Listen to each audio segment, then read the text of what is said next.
loses in his own constituency in municipal elections.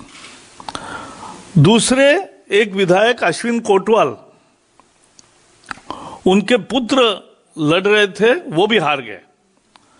तीसरे एक विधायक है विक्रम माडम और पूजा वंश, चौथी विधायक, और एक पांचवें भी है पूनम भाई परमार, इनके भी फैमिली मेंबर्स चुनाव पूरी तरह से हार गए हैं। अर्जुन मोदवाडिया जो पूर्व अध्यक्ष है, अभी राज्यसभा में है, उनके भाई ने चुनाव लड़ा, वो भी हार गए। जो वहां भारतीय ट्राइबल पार्टी है, नई पार्टी है, उसके अध्यक्ष है छोटू वसावा, उनके पुत्र दिलीप वसावा भी हार गए। और पूरे ट्राइबल बेल्ट में ये चुनाव हुआ और ट्राइबल बेल्ट में सभी जिला परिषद, पंचायत समिति और नगर पालिका क्षेत्रों में भारतीय जनता पार्टी को शानदार सफलता मिली। और इसलिए इसका अर्थ क्या है? इसका अर्थ है कि लोगों का नरेंद्र मोदी जी पर प्यार और विश्वास कायम है। इन चुनाव नतीजों का अर्थ है कि विकास और काम के लिए मतदाता वोट करते हैं। इस विजय का अर्थ है कि यह किसानों का वोट है। किसान खेती के सुधारों के साथ है। यह ऐसी विजय नहीं मिली है। कांग्रेस ने पूरे ग्रामीण इलाकों में केवल एक मुद्दा चलाया, खेती के नए कानून। यह तो मूलभूत सुधार, अच्छे सुधार है, किसानों के फायदे में है। गुजरात का वर्डिक्ट आ गया कि यह किसानों के फायदे में है। और कांग्रेस ने तो नगर निगमों में और नगर पालिका में गैस, कुकिंग गैस लेकर एलपीजी गैस का ही स्टेज बनाते थे और एलपीजी गैस पर ही माइक रखते थे। सब नाटक की है, लेकिन कुछ दाल नहीं गली, कुछ भी नहीं साध्य हुआ। निगेटिव कैंपेन जनता को पसंद नहीं है।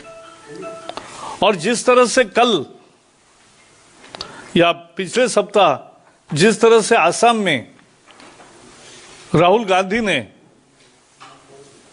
गुजरात की बदनामी की, गुजरात के व्यापारी, ऐसा कहकर जो असम में भाषण किया, यह निगेटिव कैंपेन जनता को पसंद नहीं है।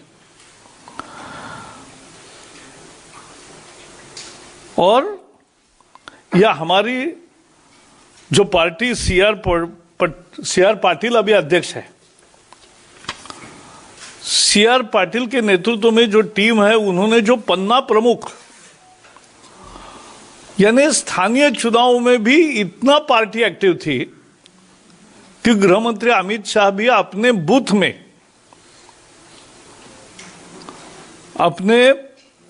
में पन्ना प्रमुख, एक पन्ना उनके पास है, यानी 25 मतदाताओं को बुलाकर उनको वोटिंग के लिए आग्रह करना, ये काम हमारे गृह मंत्री भी करते हैं। तो ये बीजेपी है। जिस तरह से पन्ना प्रमुख, संगठन का पूरा टीम और विजय रूपाणी जी के नेतृत्व में पूरा मंत्रिमंडल, सारे विधायक, जिस तरह से झोंक दिया उन्होंने, उसका नतीजा है कि लोग काम, विकास,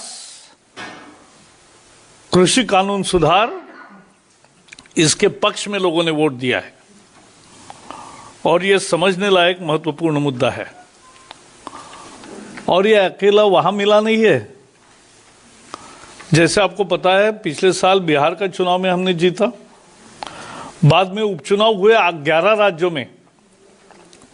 मध्य प्रदेश में 19 जीते 28 में से, गुजरात में 8 के 8 जीते, उत्तर प्रदेश में 7 में से 6 जीते, मणिपुर में 5 में से 4 जीते, कर्नाटक में दोनों सीटें जीती और तेलंगाना की एक ही सीट थी, वो भी बीजेपी को मिली, जो पूरे टीआरएस के परिवार में ही है, केसीआर के परिवार में ही वो सीटें होती थी। उसके सिवा लद्दाख ऑटोनोमस काउंसिल में हमें जय मिला। ग्रेटर हैदराबाद म्यूनिसिपल कॉरपोरेशन में हम 5 थे, वहां से 48 बन गए। राजस्थान पंचायत समिति, जिला परिषद, ब्लॉक पंचायत, सभी जगह जबरदस्त विजय मिला। असम के बोडो टेरिटोरियल काउंसिल में विजय मिला। गोवा की जिला परिषद में 48 में 33 सीटों पर विजय मिला। केरल के स्थानीय चुनाव में बीजेपी का वोट शेयर 15 हो गया और अच्छा प्रदर्शन किया। जम्मू कश्मीर में सबसे बड़ी पार्टी 75 सीटें जीतकर बीजेपी हुई। अरुणाचल में एक तरफा विजय मिला है और ये गुजरात में भी एक तरफा है। लोग देश की भलाई चाहते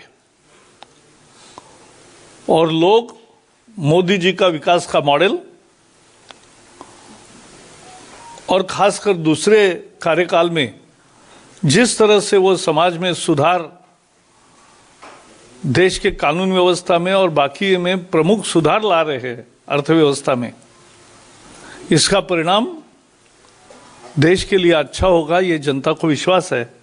और इसीलिए ये चुनाव का स्थानीय चुनाव था लेकिन इम्पोर्टेंट था और इसलिए इससे एक मैसेज मिलता है देश भर के लिए, किसानों के लिए भी, बाकी लोगों के लिए भी, और इसलिए ये आज मैंने विषय रखा। इतना ही मुझे कहना है। इस चुनाव के संबंध में कुछ है तो पहले सवाल पूछो, बाकी सवाल आपके मन में होंगे वो बाद में।